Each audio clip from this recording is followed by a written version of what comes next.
There was this human dude chilling in the back of the bar, cloaked up like he was trying to dodge paparazzi or something.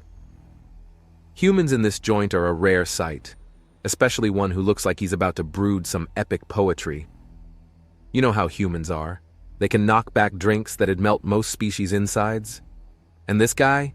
His whole vibe was a big, fat, leave me the heck alone. But then a couple of Zorian greenhorns barged in. Zorians are like those super tall basketball players who never seem to age. The youngsters, though, they've got more energy than sense. The taller of the two loomed over the human, his voice rolling out like he was auditioning for Shakespeare in the park.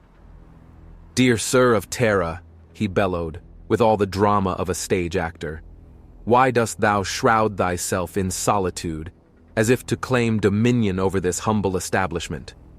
Reveal thy valor, and join us in our revelry, or must we engage in a contest of strength to rouse thy spirit?"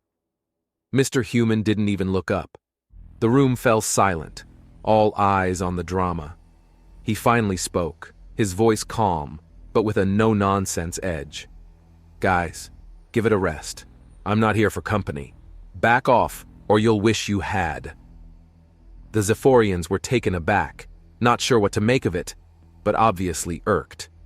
When one tried to grab the human, his reflexes snapped into action, and he had the Zorian's wrist in a death grip. He peeked out from under his hood, giving them a glimpse of his icy stare. The Zorian gasped as his arm got twisted up like a pretzel.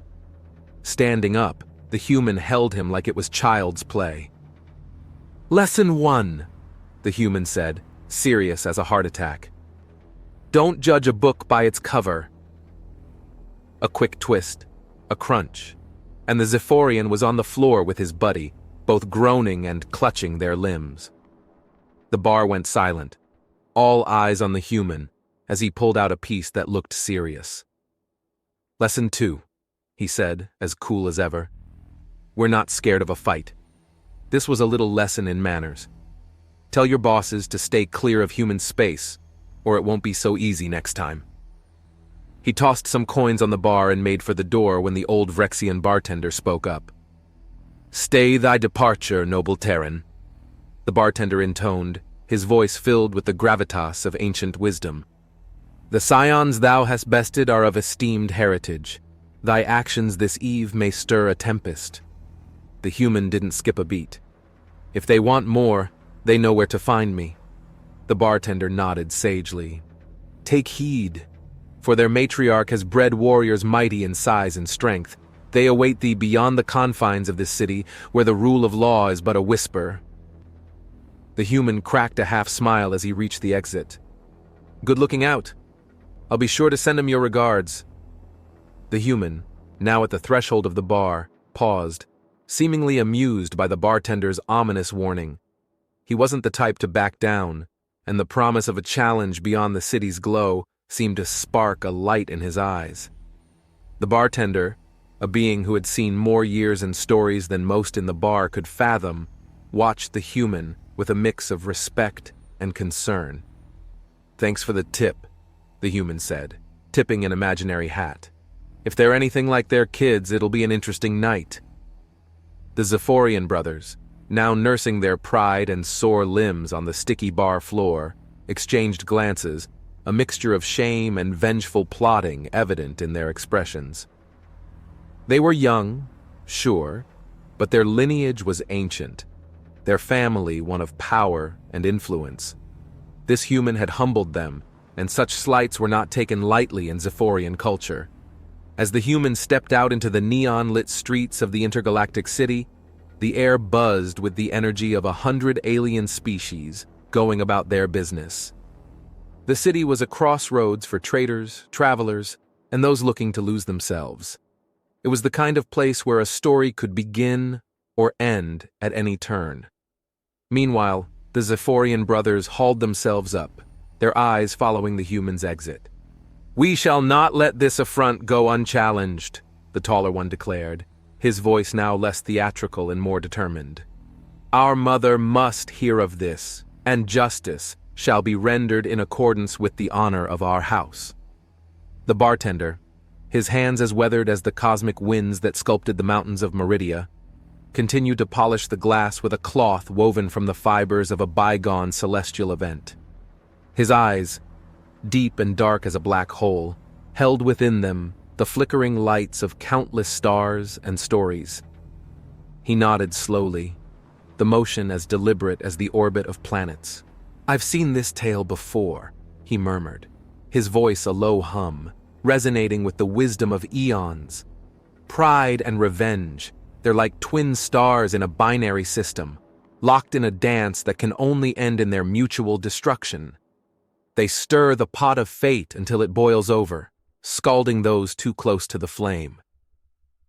He placed the glass down, and it caught the light of the bar, a beacon in the shadowy realm of reminiscence. He glanced at the Zorian brothers, now a tangle of wounded pride on the worn floorboards. "Just remember, lads," he continued, a somber note in his voice. "Space is vast, a canvas stretched out over the frame of time, painted with tales of caution against underestimating the humans." He leaned in, and the brothers looked up, their eyes reflecting the glow of the bar's dim lights.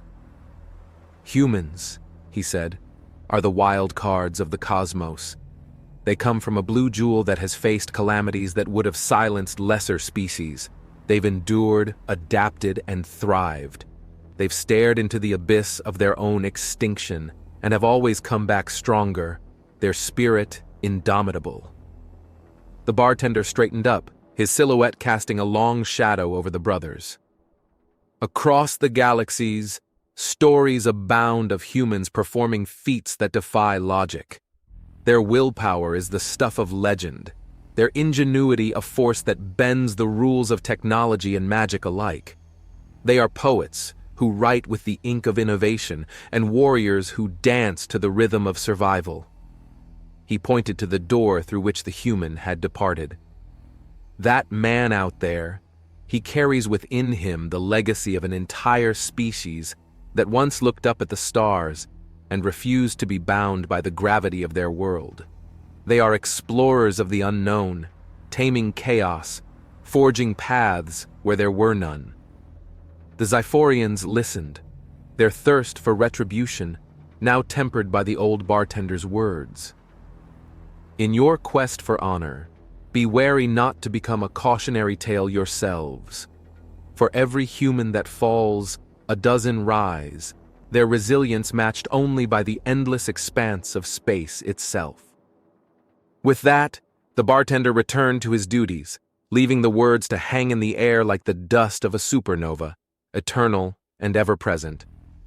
The Zorian brothers exchanged a look that carried the weight of new understanding, their next move uncertain in a universe that had just become a little bigger, a little more mysterious. Out there, beyond the city limits, the human made his way through the dimly lit outskirts. He knew the reputation of Zorian warriors, knew they weren't just tall tales. They were bred for battle, their bodies engineered for strength and agility. But he had his own reasons for being here, his own secrets that gave him confidence. Perhaps he too was engineered, modified in ways that this side of the galaxy hadn't seen before. The stage was set, the players in motion, and the night air was charged with the promise of a showdown. The human, a stranger with no known past, was about to write a new chapter in the annals of this spacefaring age, one that could change the balance of power or become just another forgotten story whispered in the corners of cosmic bars.